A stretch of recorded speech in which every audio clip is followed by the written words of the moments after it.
चलो सुनो यहाँ थोड़ा सा खाली रिपीट कर लेते हैं। पहला है हम लोग को पढ़ना है जूल्स लॉ।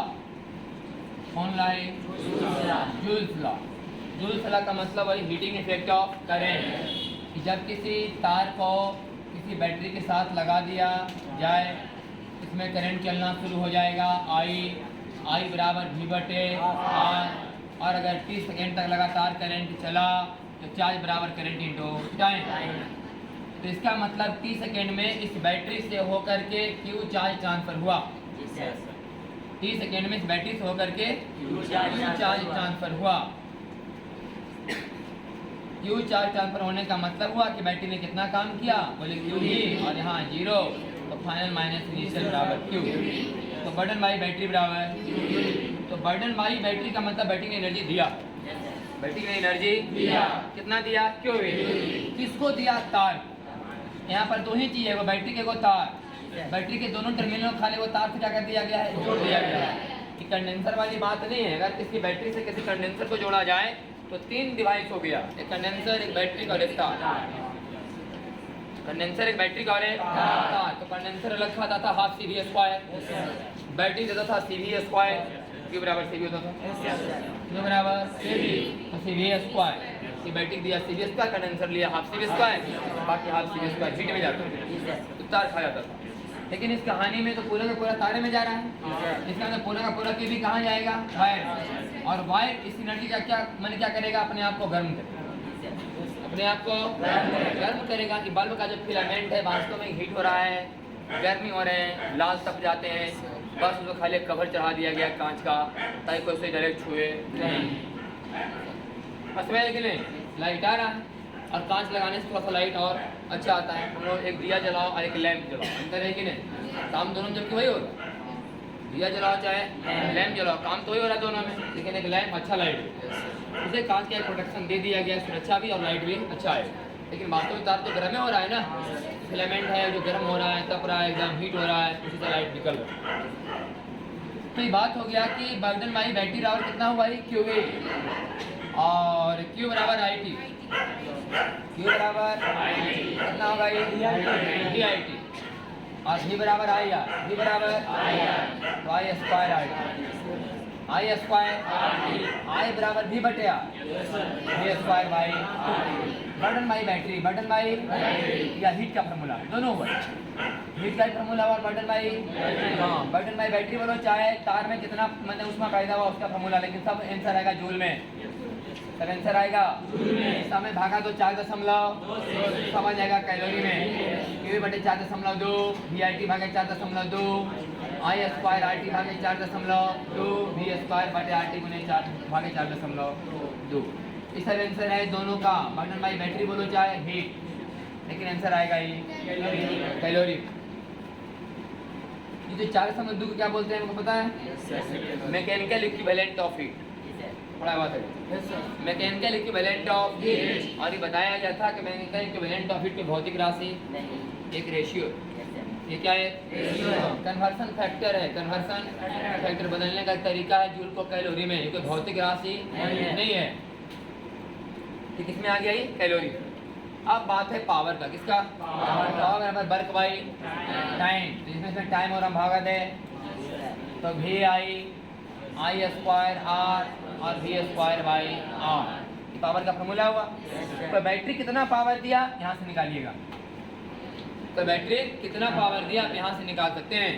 ये फॉर्मूला हम लोग देखें मैक्सिमम पावर ट्रांसफर थ्योरम कि 10 वोल्ट का बैटरी और 2 ओम प्रतिरोध, यहाँ पर 0.5 ओम का मान लो तार है, तो यहाँ से करंट चलेगा 10/2, 10/2 बराबर 4 एम्पियर करंट चलेगा। बैटरी कितना पावर दिया? बोले 10 चौका 40 वाट, 10 चौका 40 वाट। लेकिन ये कितना खाया? बोले I² R 16 गुने 0.5 बराबर 8 वाट।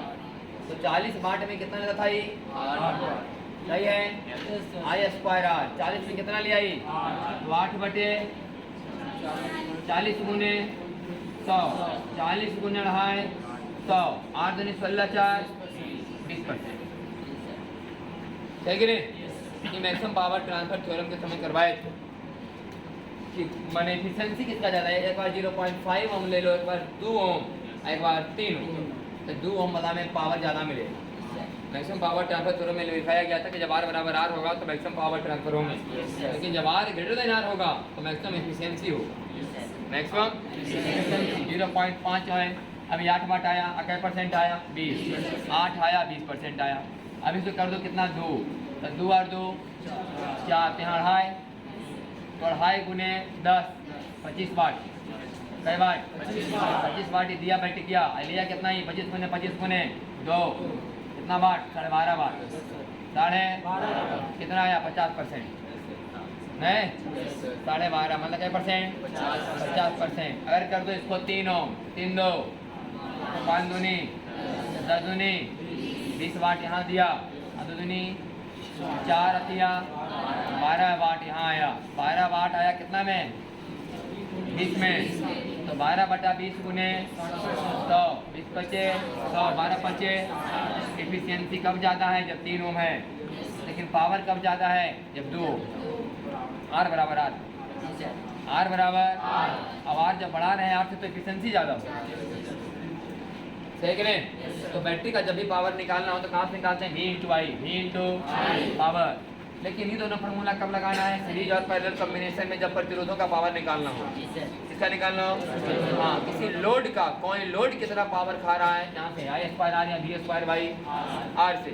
और बैटरी का निकालो तो जनरली कहाँ से निकालो, हाँ अब की देखो, अब तुम बोले कि इससे नहीं निकलेगा, निकलेगा इससे भी निकल जाएगा, इससे भी निकलेगा, इसका रेसिस्टेंस वाला का भी, लेकिन थोड़ा सा झमेला होगा, वोल्टेज निकालना पड़े कितना वोल्टेज खाया है कि नहीं। अब वोल्टेज कितना खाया निकालने के तुमको फिर चाहिए IR, तो कहा IR निकाले जी भी सीधे VI नहीं कर ले, नहीं मतलब I स्क्वायर R कर लेंगे, I स्क्वायर R कर लेंगे, VI किसके लिए करेंगे, बैटरी के। तो बताए थे कि सीरीज कॉम्बिनेशन में जब भी पावर का फॉर्मूला लगाना होती है लगाना, अब पैरेलल में ही लगाना, ताकि पता चले कि पैरेलल में P समानुपाती 1/R और सीरीज में P समानुपाती R, क्योंकि सीरीज में I कांस्टेंट, पैरेलल में V कांस्टेंट, पैरेलल में P समानुपाती 1/R, यहाँ पर I कांस्टेंट P समानुपाती R। रेजिस्टेंस ज़्यादा पावर ज़्यादा, फिर देने का चांस ही उसी का ज़्यादा, बताते कि नहीं। सीरीज कॉम्बिनेशन में कौन सा बल्ब ज़्यादा पावर देगा, जिसका प्रतिरोध का मान ज़्यादा होगा, और फ्यूज पहले कौन होगा, वही वाला जो ज़्यादा चमक रहा है। फ्यूज होने के पहले बल्ब लगवा खूब चमकता है, पता कि नहीं। फ्यूज होने के पहले बल्ब लगवा एकदम वोल्टेज बढ़ेगा हाई, सब चमका सब फ्यूज। और पैरेलल कॉम्बिनेशन में इसका प्रतिरोध क्या होगा, कम, वो वाला पावर, फ्यूज पहले वही वाला होगा। दूसरा बात बताए थे कि अगर कोई मान लिया आप बल्ब लाए, उसमें लिखा है 100 वाट 220 वोल्ट, 100 वाट 220 वोल्ट, इसका काम इतना ही रह जाता है कि आप इससे प्रतिरोध निकाल लें। R बराबर V square by P, R बराबर V स्क्वायर बाई P आएगा 484 ओम, 400। समझिए कि आपको डायरेक्ट नहीं दिया कि मतलब डायरेक्ट नहीं दिया गया कि बल्ब 484 ओम का है, उसके बदले में लिखा गया कि बल्ब 100 वाट 220 वोल्ट का है, मैंने कि 100 वाट की लाइट तब देगा बल्ब जब उसको कितना मिलेगा, हाँ कितना बार सवाल रहता है कि 100 वाट 220 वोल्ट के बल्ब को 110 वोल्ट का कनेक्शन दिया गया, बताओ कितना पावर मिलेगा। बच्चा मोटा मोटी दिमाग लगाता है कि 220 वोल्ट में कितना मिला 100 वाट, 110 वोल्ट में कितना मिलेगा, बोले 50 वाट। कहानी गलत, कहानी गलत, ऐसे नहीं देखना डायरेक्ट। पहले निकालना हमको रेसिस्टेंस 484 ओम, तब निकालना है पावर बराबर V स्क्वायर बाई R, फिर से V स्क्वायर बाई 11 गुने 11 121, 121 चौका 484 और 25 चौका 25 वाट देगा। कितना देगा ये 25 वाट। फिर एक क्वेश्चन करवाए थे कि मान लिया जाए कि हमको एक बाल्टी में पानी भरा हुआ है, बाल्टी में पानी भरा हुआ है, 5 किलो पानी अगर मटता है, ऐसा कई बाल्टी है, 10 बाल्टी, 10 बाल्टी, एक बाल्टी में कितना टो है 5 किलो। अभी कमरा का टेम्परेचर कितना है 30 डिग्री सेंटीग्रेड, 30 डिग्री सेंटीग्रेड, तो निकालो कि 10 बाल्टी पानी को खोलने में कितना समय, नहीं कितना ऊर्जा लगेगा, कितना ऊर्जा, 10 बाल्टी पानी को खोलने में कितना ऊर्जा लगेगा। तो हम लोग फार्मूला लगाएंगे स्पेसिफिक हीट कैपेसिटी वाला, ये तो उसमें लिखवाया गया था 1 किलो पानी को 1 डिग्री गर्म करने में 4200 जूल लिखवाए थे। 1 किलो पानी को गर्म करने में 1 डिग्री 4200 जूल लगता है। तो कई किलो पानी गर्म करना है 50 किलो, 10 बाल्टी है ना, 50 किलो पानी गर्म करना है, कई डिग्री 70 डिग्री, 30 डिग्री कमरे का तापमान है, और बॉयल करना है, बॉयल का मतलब 100, इससे कहाँ ले जाना है 100 पर। तो MS थीटा, MS CM का मान कितना हुआ A, IS का मान कितना हुआ 4200, अरे वाह थीटा बाकी नहीं। ऐसे बोलो 1 किलो को 1 डिग्री गर्म करने में 4200, 50 किलो को 70 डिग्री गर्म करने में 4200 गुने 50 गुने 70, 50 गुने इतना जूल लगेगा, इतना जूल लगेगा, समझा कि नहीं। अब इतना जूल का मतलब क्या यूनिट हुआ, तो फिर बताए थे कि एक यूनिट किसे कहते हैं, एक यूनिट किसे कहते हैं, तो एक यूनिट का मतलब होता था 1 kilowatt hour, 1 kilowatt, 1 kilo मतलब 1000, वाट मतलब जूल बटा सेकेंड, आवर मतलब 3600 सेकेंड, सेकेंड 36 गुने 10 के पावर 5 जूल बराबर 3.6 गुने 10 के पावर 6 जूल। तो 3.6 गुने 10 के पावर 6 से यहाँ क्या करेंगे भागा, आ जाएगा यूनिट में, ओके में कितना यूनिट बिजली बिल आएगा। और फिर मान लिया खर्च निकालना है तो यूनिट का दर दिया रहता है कि 5 यूनिट 10 रुपये यूनिट के दर से कितना कॉस्ट आएगा, उतना गुने 5 उतना गुने 10 करेगा, इतना जूल चला कौन लाए। अब पढ़ेंगे हम लोग thermal effect of current, heating effect of current. पहला है सीबेक प्रभाव, पहला है सीबेक प्रभाव, लिखने के लिए आता है टिक मार लेना, करके ज़्यादा नहीं लिखने 2 नंबर में। सीबेक प्रभाव क्या है,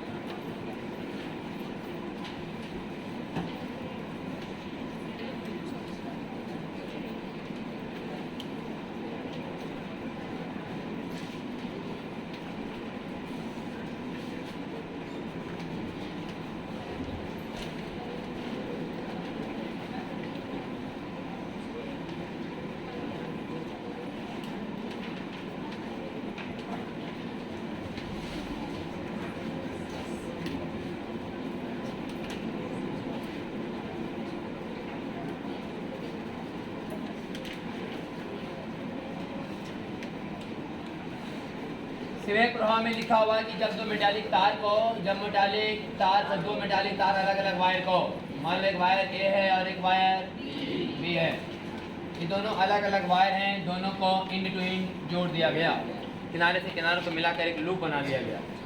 क्या बनाया गया, एक लूप। इसे बोलते हैं थर्मोकपल, इसका नाम क्या है थर्मोकपल, ताप युग बनाया जाता है, इसको बोलते हैं कि थर्मोकपल बनाया गया।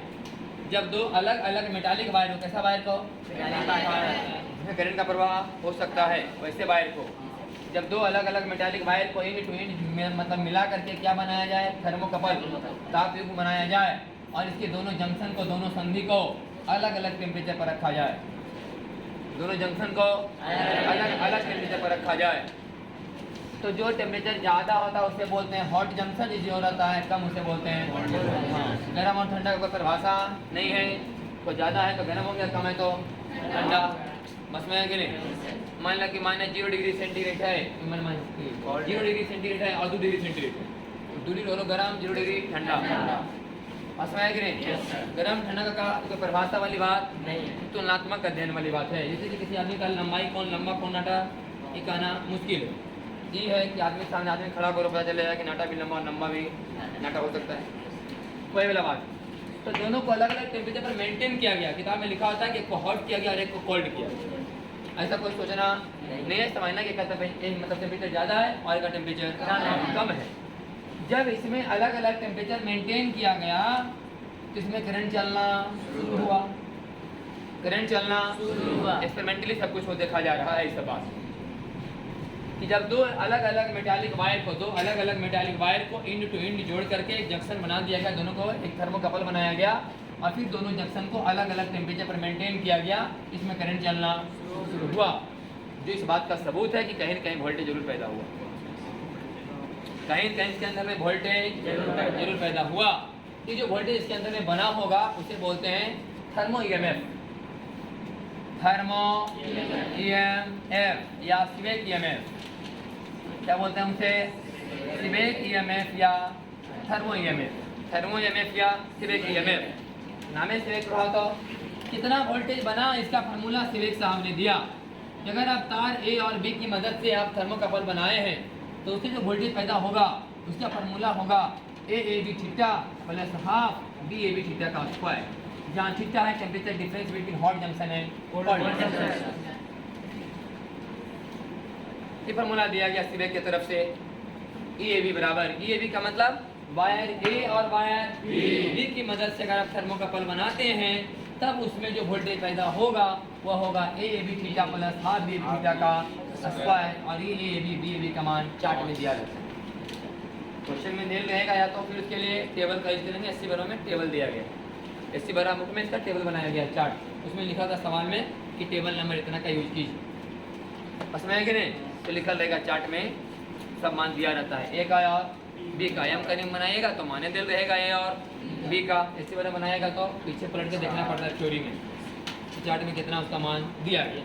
थीटा का मान हम लोग क्वेश्चन से निकाल लेंगे। Hot junction minus cold junction किया जाएगा EAB बराबर AAB theta plus half BAB theta का स्क्वायर। तो निकालो पढ़ के सुना देते हैं।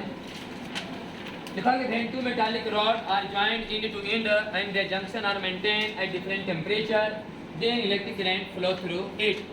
So EMF must be induced. That EMF is called thermo EMF या Seebeck EMF, and effect या phenomenon is called Seebeck effect. सही ना? ये जो EMF है उसे बोलते हैं थर्मो EMF या Seebeck EMF। इस पूरी घटना को बोलते हैं Seebeck प्रभाव, Seebeck इफेक्ट। वोल्टेज का फॉर्मूला लिखा गया है AAB theta plus half BAB theta का स्क्वायर। AAB BAB क्या है? Theta is the temperature difference between hot junction and cold junction. बस में क्या बात है। अब सवाल उठता है कि करंट किधर से किधर चलेगा। करंट हाँ 12th लेवल पढ़ना है, जितना बता उतना में कहानी खत्म। इस जानकारी के लिए बात दिखाएगा। 12th से सब आवाज आएगा कि Seebeck प्रभाव क्या है, समझ आएगा कि नहीं आएगा। कहानी समझिए पहले लिखा हुआ क्या। Current flow in thermocouple at cold junction is from the metal coming earlier in series to the metal coming later in series. That series is called thermoelectric series. सुनो पहले पेज नंबर आप 3 पलटिए, ऊपर से नीचे कुछ नाम लिखे हुए हैं जिसके बोलते हैं थर्मोइलेक्ट्रिक सीरीज। थर्मोइलेक्ट्रिक रट्टा नहीं मारना है, ये भी टेबल में लिखा हुआ है, इसी बड़ा किताब में चार्ट में लिखा हुआ है बात। इसको देख के हम लोग पकड़ लेते हैं कि कौन पहले है और कौन बाद में है। इसको रट्टा नहीं मारना, बस सामने खाली देखिएगा। तो ऊपर से नीचे नाम तो लिखा हुआ है, पढ़ने रहे हम लोग, पता चल रहा है ना। हाँ एंटी मनी से स्टार्ट है और बिस्मत तक गया, सही है ना। तो कहता है सवाल क्या है, देखो थ्योरी क्या कर रहा है कि कोल्ड जंक्शन पर, कहाँ पर कोल्ड जंक्शन पर करंट का प्रवाह उस तरफ से उस तरफ होगा जो थर्मोइलेक्ट्रिक सीरीज में पहले आए हैं और उस तरफ होगा जो थर्मोइलेक्ट्रिक सीरीज में बाद में आए हैं। तो मान लिया जाए कि इधर हम कॉपर ले लेते हैं और इधर क्या ले लेते हैं आयरन। कॉपर और तो देखो इस थर्मोइलेक्ट्रिक सीरीज में पहले कॉपर है कि आयरन, पहले आयरन की कॉपर आयरन। इसका मतलब करंट बा आयरन से कॉपर देने जाएगा केजा पर ही कोल्ड जंक्शन। कहाँ पर कोल्ड जंक्शन पर जाएगा आयरन से कॉपर की ओर। इसका मतलब हॉट जंक्शन पर कॉपर से।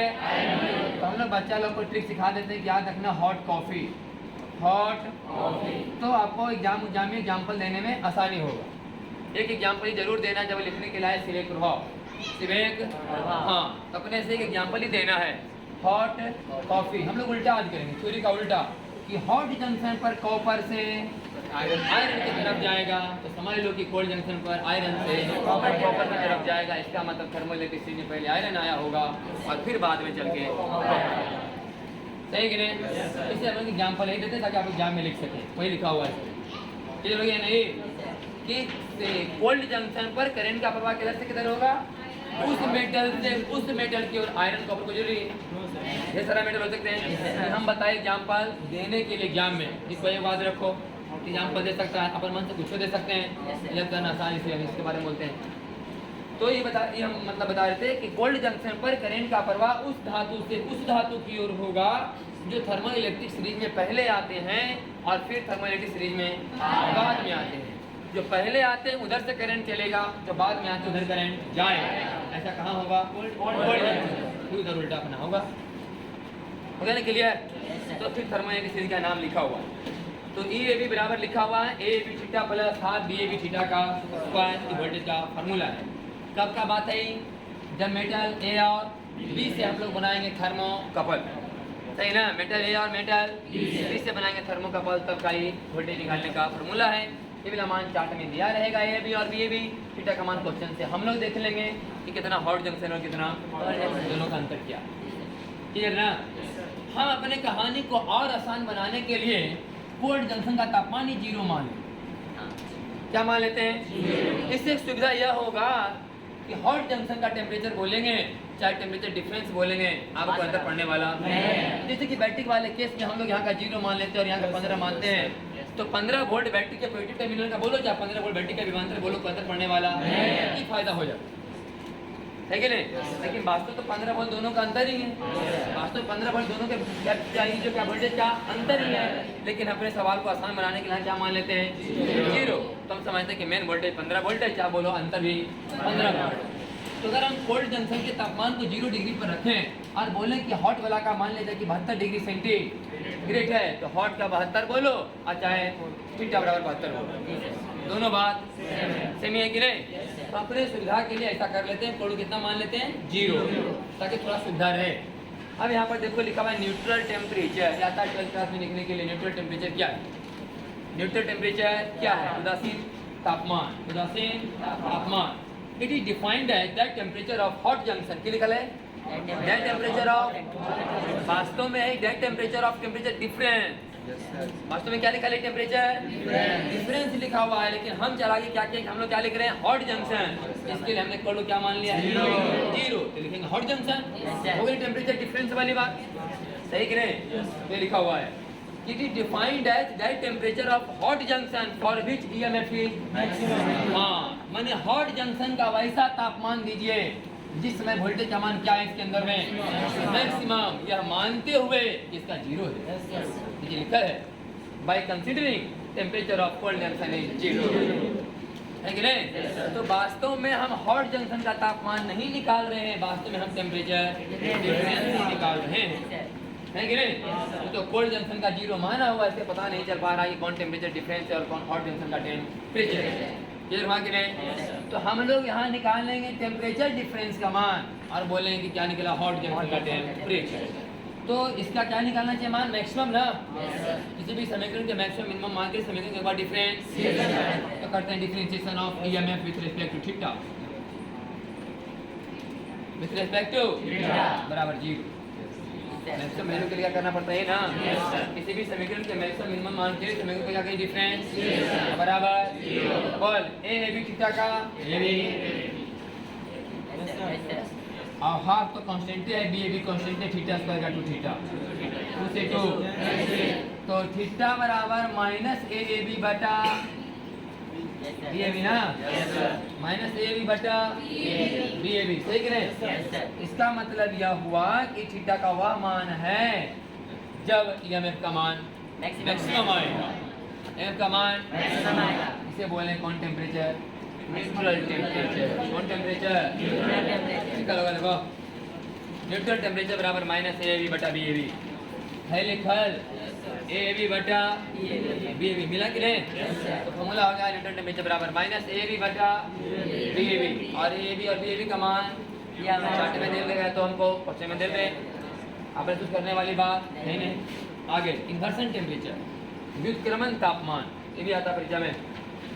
सिरेक प्रभाव क्या है, उदासीन तापमान क्या है, व्युत्क्रमण तापमान क्या है, इन्वर्सन टेम्परेचर क्या है? It is defined as that temperature of hot junction for which Seebeck EMF becomes 0। कह रहा है कि हॉट जंक्शन का वह टेम्परेचर जिस समय वोल्टेज का मान क्या हो जाए 0 हो जाए। सुना पहले, अब एक तो कोल्ड जंक्शन का 0 है, अगर हॉट का भी 0 हो जाए तो कहानी खत्म हो जाए, फिर तापमान में अंतर रहा कहाँ? अगर कोल्ड का कितना माना है 0 और हॉट का भी क्या मान लें 0, तो टेम्परेचर डिफरेंस हुआ, यहाँ थीटा का मान 0 और यहाँ भी वोल्टेज बराबर। एक बात तो एक पक्का है कि अगर यहाँ 0 है तो यहाँ भी 0 होने पर वैसे वोल्टेज पैदा नहीं होगा, लेकिन आप समझ सकते हैं कि यहाँ वोल्टेज का जो समीकरण है थीटा के रूप में, थीटा का द्विघात समीकरण, थीटा का, इसका मतलब थीटा के 2 मान ऐसे होंगे जहाँ पर वोल्टेज का मान 0 होगा, थीटा के 2 मान ऐसे होंगे जहाँ पर वोल्टेज का मान 0, इस दोनों से थीटा कॉमन ले लो, थीटा कॉमन लेंगे तो बचेगा A A B plus half B A B theta बराबर एक थीटा का मान क्या आएगा, आई की बराबर 0 आएगा, A B plus half B A B theta बराबर, यहाँ थीटा का मान निकल के आएगा minus A B minus 2a बटा b। सही है ना? ये इन्वर्सन टेम्परेचर। कौन टेम्परेचर? हाँ, ये में का मान 2 बार 0 आया, एक तरफ 0 पर। ये तो 0 कहने का मतलब हो गया कि दोनों का टेम्परेचर में कोई अंतर है या नहीं है। शुरुआती दौर में जब दोनों को अलग मतलब अलग अलग टेम्परेचर पर गर्म नहीं किया गया था, अभी रखा था खाली दोनों तरफ को ज्वाइन कर लिए थे और दोनों जैसे का तापमान क्या था शुरू में सेम है ना। कोई दो तार को तुम ज्वाइन कर लेगा तो अपने सबसे जो है मतलब तापमान चेंज तो नहीं हो जाएगा। कमरे का तापमान 30 डिग्री यहाँ भी 30 और यहाँ भी। हाँ, अब वो गर्म करेंगे तो वो बढ़ेगा, वो वहीं का रह जाएगा, वो गर्म हो जाएगा, वो ठंडा हो जाएगा, तो वोल्टेज इसमें पैदा होना शुरू हो जाएगा। सही कि नहीं? तो इन्वर्सन टेम्परेचर फॉर्मूला क्या हुआ? माइनस 2ab बटा ab और न्यूट्रल का फॉर्मूला माइनस ab बटा। तो बोल इसका दुगना है कि नहीं? इन्वर्सन टेम्परेचर बराबर 2 गुने न्यूट्रल टेम्परेचर। इन्वर्सन टेम्परेचर बराबर 2 गुने तब का बात है जब कोल्ड का 0 है। ये सब तब का बात है जब कोल्ड का 0 माना गया है। तब लिखा जाएगा कि इन्वर्सन टेम्परेचर बराबर 2 गुना न्यूट्रल टेम्परेचर। सही कि नहीं? ऐसे जनरली फार्मूला होता है न्यूट्रल टेम्परेचर बराबर इन्वर्सन टेम्परेचर प्लस कोल्ड का टेम्परेचर बटा 2। जनरल फार्मूला ये है। कोल्ड का 0 तुम पुट कर दो, अपने आप आ जाएगा 2 गुने न्यूट्रल बराबर इन्वर्सन। आया कि नहीं? 2 गुने न्यूट्रल बराबर इन्वर्सन। ये सब ग्राफ से जब जो एक्सपेरिमेंट किया था तो ग्राफ खींचा, ठीक था, और किसके भी EMF, तो ग्राफ ऐसा आया। ग्राफ ऐसा आया। जब टेम्परेचर डिफरेंस का मान 0 था तो वोल्टेज का मान भी 0 था। एक टेम्परेचर डिफरेंस ऐसा भी आया जब EMF का मान मैक्सिमम था, और एक फिर ऐसा भी आया जब फिर से 0 हुआ। फिर से 0 तो दो वैल्यू है थीटा के जहाँ पर 0 हो रहे हैं, एक इन्वर्सन पर और एक 0 पर। और ये न्यूट्रल टेम्परेचर जहाँ पर मान क्या आएगा? मैक्सिमम EMF का। तो न्यूट्रल टेम्परेचर बराबर ये दोनों का औसत, ये दोनों का cold junction plus inversion temperature बटा 2। इधर आमी मालूम है एक बार आए बगैर क्लियर है। इसका सिवेक इफेक्ट क्या था? ये सिवेक इफेक्ट। ध्यान सुनो, आगे लिखा है thermo electric power. Thermo electric देख ले डिफाइन किया गया है EMF का डिफरेंशिएशन विथ रिस्पेक्ट टू लगे कहा गया thermoelectric power. Thermoelectric power इसी को बोला गया। EMF का differentiation with respect to community power माने AB plus half AB theta 2 से 2 माने AB plus AB theta half का हाफ से करते ना, इसको बोलते हैं थर्मो इलेक्ट्रिक पावर। वही कल होगा लिखा भी नहीं है, करना डिफरेंशिएशन हो जाएगा ना। AB थीटा कितना हो तो AB और हाफ रही जी तो थीटा स्क्वायर का थीटा 2 से 2 आ जाएगा BAB थीटा। इसे बोलते हैं thermo electric power. Thermoelectric power clear हुआ कि नहीं?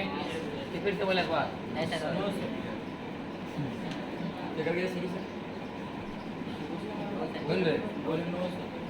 नो सर आगे बढ़े। ध्यान सुना देखिए। और जब आप चार्ट निकालिएगा एससी वर्मा का तो मान लिया जाए कि आपको है आयरन और कॉपर, आयरन और कॉपर, तो आपको यहाँ चैन आयरन और कॉपर, यहाँ भी चैन आयरन और कॉपर। किताब में इवेंट करता हो आयरन और कॉपर, किताब में मिलवे नहीं करेगा आयरन और कॉपर का वैल्यू। और अब मिलता आयरन और lead, copper lead, antimony lead, bismuth lead, सब किसके साथ मिलेगा? लेड के साथ। आयरन कॉपर कभी मिलने वाला नहीं है। समझ रहे कि नहीं? जैसे हमने कॉपर और आयरन के पीछे थर्मोकपल बनाया, तो यहाँ पर AB का जो वैल्यू आएगा कॉपर और आयरन वाला, और BAB का वैल्यू आएगा कॉपर और आयरन वाला। लेकिन आप किताब पलटिएगा तो A का वैल्यू कॉपर आयरन वाला मिल भी नहीं करेगा, B का वैल्यू कॉपर आयरन वाला मिल भी नहीं करेगा। क्या हुआ राजू भैया? सुनिए आप, तो ये कॉपर आयरन का वैल्यू मिलेगा नहीं, यहाँ भी कॉपर आयरन का वैल्यू मिलेगा नहीं। क्या मिले? कॉपर और लेड, आयरन और लेड ऐसे मिलेगा। बस में है कि नहीं? यहाँ पर देखो लिखाया गया कि अगर आपको चाहिए EAB तो फॉर्मूला लगाइएगा EAC माइनस EBC। है लिखल। अगर आपको चाहिए EAB तो फॉर्मूला लगाइएगा EAC माइनस EBC। माने कि अगर आपको कॉपर और आयरन वाला आंसर चाहिए तो आप पहले कॉपर और लेड वाला निकालिएगा और फिर आयरन और लेड वाला, और तब दोनों का वोल्टेज को घटाइएगा तो निकल जाएगा कॉपर और आयरन। समझ आया कि नहीं? तो कह रहे हैं चश्मे दिमाग नहीं काम कर रहा है, एक बार देख के इग्नोर करें तो बात को समझा करो। इधर उधर करते रहता है ना, हम कुछ नहीं बोलते तो समझता कि मास्टर कुछ बोला नहीं, ले और शबाशी दिया। ये ना पारा अगर हम चाहते हैं कि अपने बात को अपने में की करें। जब बच्चा समझ गया भाई नहीं सीनियर मिल गया भाई तो समझ गया कि हाँ हमको देखा गप करते बात नहीं कुछ बोला, समझता के लिए कुछ बोलवे नहीं किया तो माथा पर चढ़ जाओ, उल्टा पुल्टा बोलो तुरंत डाउन हो जी।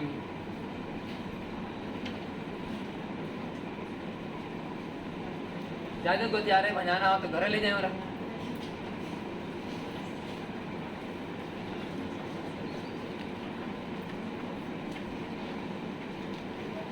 उसमें मेरा दिमाग भटक जाता। मान ऐसा बच्चा मिला मतलब हम मैंने देखते हैं सामने आँख से आँख मिल जाए तो कि हाँ बच्चा ध्यान दे रहा है, होने तो देखा नहीं होने देखे होने मुड़ी कह लिया नहीं पाना बाहर भाई।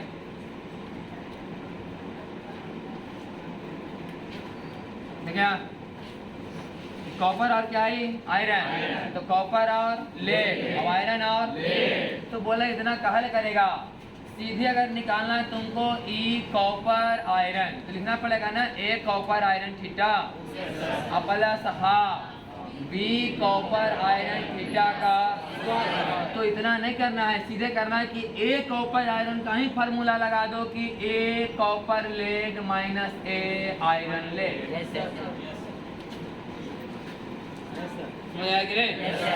डाटा ही वहां से चुरा लेना है। A कॉपर लेड और A आयरन लेड दोनों को घटा लें तो कौन आ जाएगा A कॉपर आयरन। समझ आया? और B कॉपर आयरन निकालना है तो B copper lead minus B iron lead, तो निकल गया B copper iron. B copper iron, ये बात लगता समझाया गया सही ना? देखो नीचे लिखा है AB theta plus half BAB theta square है लिखल ना। तो AAB की जगह लिखा लो AAC minus ABC, AAC minus ABC और BAB की जगह BAC माइनस BBC। हाफ तो हाफ है दोनों तरफ, तो हाफ का हाफ रह गया। BAB के बदले क्या लिखा है BAC माइनस BBC है ना। B कॉपर आयरन का मतलब B copper lead minus B iron lead, और A कॉपर आयरन का मतलब A copper lead minus iron lead. वही लिखा है यहाँ पर AB, यहाँ लिख मी AC, यहाँ लिख मी BC, चले कि नहीं? यहाँ पर हो गए AB, यहाँ लिखाएगा AC और यहाँ लिखाएगा BC। करना है यार ISC BC तो पता नहीं, कुछ मिले अपने मन से बीच में लेड चले क्योंकि पूरा चार्ट किस पर दिया हुआ लेड। और अगर डेल है तो डायरेक्ट डेल रहेगा भाई, कॉपर आयरन का मान डायरेक्ट डेल रहेगा, वो तो अलग बात है। ये था सिवेक प्रभाव, इसका उल्टा है पेल्टियर प्रभाव। इसका उल्टा क्या है पेल्टियर प्रभाव। इमानी के लिए सिवेक प्रभाव, इसका उल्टा क्या है पेल्टियर प्रभाव, पेल्टियर इफेक्ट।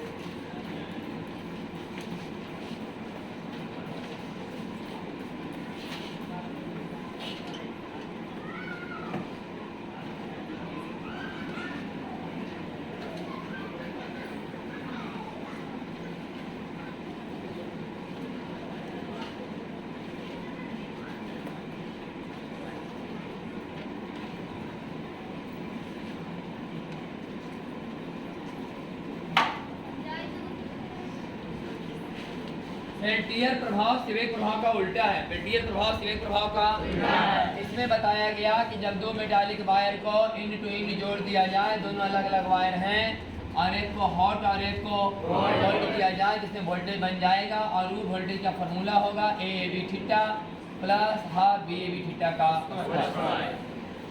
अब कहता है कि जब दो मेटालिक वायर को इंड टू इंड जोड़ दिया जाए और इसमें करंट फ्लो करवाया जाए, इसमें करंट फ्लो करवाया जाए, कि नहीं ऐसे तो इसमें था कि पहले से गर्म ठंडा किए तो करंट चलना शुरू। अब है कि पहले करंटे दे रहे हैं हम लोग, तो अपना ऑटोमेटिक गर्म ठंडा हो जाएगा। बस समझ गए? दो अलग अलग मेटालिक वायर में अगर थर्मोकपल पहले बना लिया जाए और उसमें क्या फ्लो कराया जाए? करंट। तो एक जंक्शन गर्म और एक जंक्शन ठंडा हो जाएगा, उल्टा होगा। ठीक है? और अगर बैटरी के करंट की दिशा बदल दी जाए तो गर्म वाला ठंडा भी ठंडा वाला उल्टा गर्म ठंडा हो जाएगा। यह कि नहीं? अगर मान लिया इस केस में ई गर्म हुआ और ये ठंडा हुआ तो बैटरी के पोलैरिटी को चेंज कर दिया जाएगा, इधर प्लस और इधर ये वाला गर्म और ये वाला ठंडा हो जाएगा। समझ आया कि नहीं? ये पेल्टियर प्रभाव लिखा हुआ है। It is a reverse process of Seebeck effect. है लिखल? It is a reverse process of when two metallic wire are joined end to end and electric current flows through it, then one junction becomes hot, another is cold. If direction of current is reversed, then hot junction becomes cool down and cool junction becomes hot. है लिखल ना? Heat absorbed या liberated at junction is directly proportional to amount of charge flow through junction. अब देखो भाई, अब कोई गर्म हुआ और कोई ठंडा हुआ। अब कोई गर्म हुआ मतलब हीट एब्जॉर्ब किया, और कोई ठंडा हुआ इसका मतलब हीट रिलीज किया। तो कितना हीट रिलीज होगा और कितना हीट, यह डिपेंड करता है किसमें से कितना चार्ज का फ्लो हुआ है। लेकिन ये बात ध्यान से सुनना, लिखल है पेल्टियर हीट समानुपाती, क्या लिखा हुआ है? आई। पेल्टियर हीट समानुपाती आई है ना? जितना ज्यादा करंट फ्लो होगा उतना ज्यादा गर्म ठंडा ज्यादा होगा। जितना देर तक आप करंट का फ्लो करवाते रहिएगा उतना ज्यादा गर्म उतना ज्यादा ठंडा होगा। जितना ज्यादा चार्ज गया मैं जितना ज्यादा करंट गया, करंट मैंने चार्जर वाले भाई वही लिखल है। हीट एब्जॉर्ब या liberated at junction is directly proportional to amount of charge flow through junction. Peltier EMF बराबर क्या डिफाइन किया गया है? Delta H by delta theta. Delta H by Seebeck EMF बराबर क्या डिफाइन था? ईएमएफ बराबर ए का है कि नहीं? और एक निकाले थे हम लोग कौन सी? Thermoelectric power. Thermoelectric power EAB बटा डी थीटा, है कि नहीं? कुछ निकाले थे हम लोग थर्मो इलेक्ट्रिक पावर ईएबी बटा D theta. Thermo electric power है, ये ईएमएफ सीबेक ईएमएफ, ये कौन सी है? Peltier EMF. पेल्टियर बराबर क्या लिखा? Delta H by delta Q. Delta H by delta Q है, ठीक है? Delta H by delta Q करो इसको। क्यू मतलब चार्ज, क्यू मतलब, और डेल्टा एच क्या है? वही हीट। तो लिखा हुआ है कि डेल्टा एच समानुपाती डेल्टा थीटा। डेल्टा एच बराबर pi A B theta, pi A B delta theta Q Q.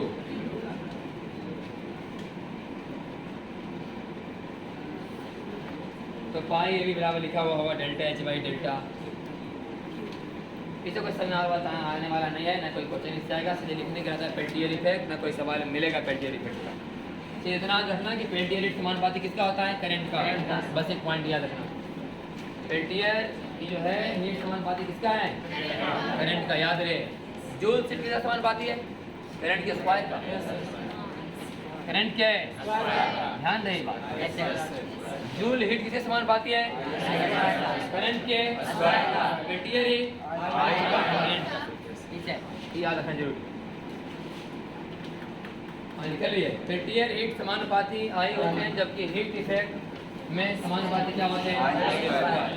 भाषा में जो लिखा है आगे लिखा है थॉमसन इफेक्ट। कौन इफेक्ट? ये आता होता नहीं है, ऐसे है तो बस पढ़ावल है मोटा मोटी। थॉमसन इफेक्ट को सवाल आने वाला नहीं। सवाल आएगा सीबेक इफेक्ट से और जूल इफेक्ट, जूल लॉ से। पेल्टियर इफेक्ट सिर्फ लिखने के लिए आता है, उसको क्वेश्चन नहीं होगा कि क्वेश्चन कोई बनेगा उसका। इतना जानना है कि पेल्टियर हीट समानुपाती आई का है, जूल हीट समानुपाती आई का स्क्वायर।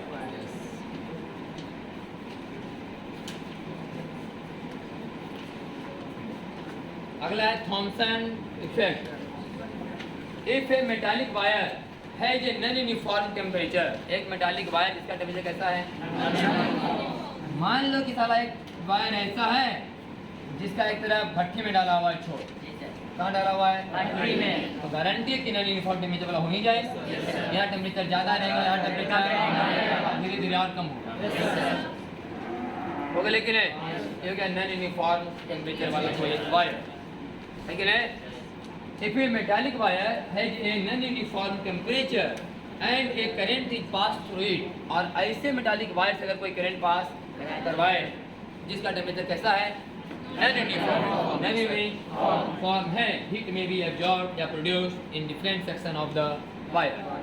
तो ये तो या तो हीट प्रोड्यूस करेगा या तो हीट को एब्जॉर्ब भी कर सकता है, एब्जॉर्ब भी और कर सकता है, प्रोड्यूस भी। तब करेगा एब्जॉर्ब, कब करेगा प्रोड्यूस, आगे पता चलेगा। This heat is over and above the joule heat, और ये जो हीट का मान है वो आईएस पर आरटी के वैल्यू से भी और कहीं ज़्यादा रहा होगा। जैसे सुनो पहले, अगर इसका टेम्परेचर नॉर्मल होता, क्या होता? जूल खुला हुआ। हम कोई तार में करंट दे रहे हैं तो मुझे तार में टेम्परेचर नहीं है, गर्म तो ये तार भाई। अभी कमा का तापमान मान ले जाइए 32 डिग्री सेंटीग्रेड, तो पूरे तार का तापमान कितना है? हाँ, तो जितना भी तार कमरा में लगा सबका तापमान 32 डिग्री सेंटीग्रेड। करंट जा रहा है कि नहीं? हीट पैदा हो रहा है कि नहीं? आई स्क्वायर RT, आई स्क्वायर। लेकिन यही वाला तो इस समय का ये जो मतलब देखा जाए तो पूरे तार का यूनिफॉर्म टेम्परेचर, पूरे तार का यूनिफॉर्म टेम्परेचर। ये नहीं कह सकते कि मतलब गर्म है, ये नहीं है। जो कमरा का तापमान उतना तो है ना भाई, पूरा तार का तापमान, लेकिन ये तार में अंदर है कि नहीं? वो तार है जो पूरे 32 डिग्री सेंटीग्रेड पे है, ये तार है जो 32, 36, 30 ऐसे है कि नहीं? अलग अलग टेम्परेचर वाला सेक्शन अंदर में है। समझ गए? ये ऐसे तार में जब करंट का प्रवाह कराया जाएगा तो भी गर्म होगा। ये भी हीट के एब्जॉर्ब करेंगे, आप प्रोड्यूस कर सकते हैं, लेकिन उस हीट से और ज़्यादा। अगर यूनिफॉर्म टेम्परेचर रहने पर अगर इसमें करंट दिया जाए और अगर नॉन यूनिफॉर्म टेम्परेचर रहने पर करंट दिया जाए तो नॉन यूनिफॉर्म वाला में ज़्यादा हीट दे देगा और यूनिफॉर्म वाला में कम। ये बात दिखाओ कि this heat is over and above the joules heat I square RT and is called Thomson heat. इसे क्या बोलते हैं हम लोग? Thomson heat. This effect itself is called Thomson effect. इसे तो हम लोग बोलते हैं थॉमसन इफेक्ट। जूल्स इफेक्ट क्या है कि जब कोई यूनिफॉर्म टेम्परेचर वाले तार को गर्म करते हैं तो उसमें अंदर में गर्म होता है कि नहीं? ये पैदा होता है। वो हो गया जूल्स हीट, ये हो गया थॉमसन हीट। खाली अंतर की यूनिफॉर्म वाली यूनिफॉर्म टेम्परेचर वाला वायर है।